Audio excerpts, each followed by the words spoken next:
কি দিয়ে জান্নাতে যাবে? নবীর একটা আদর্শের কারণে জান্নাতে যাবে। সিরত মানি আদর্শ, আর এটা আমরা কদমে কদমে মুহতাজ।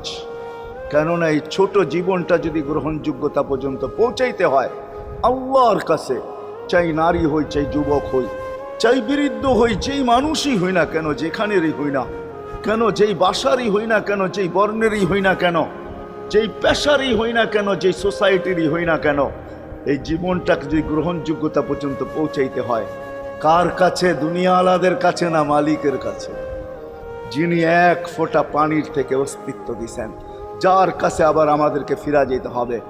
পালানের কোনো সুযোগ নাই। এই জন্যই কোরআন আমাদেরকে বোঝায় আইনাল মাফার। আল্লাহ বলতেছে কোথায় ভাগবে তুমি, বলো কোথায় ভাগবে? কবির কথাই সত্য, যদিও নাকি পালাও তুমি আকাশেতে লাগিয়ে সিঁড়ি,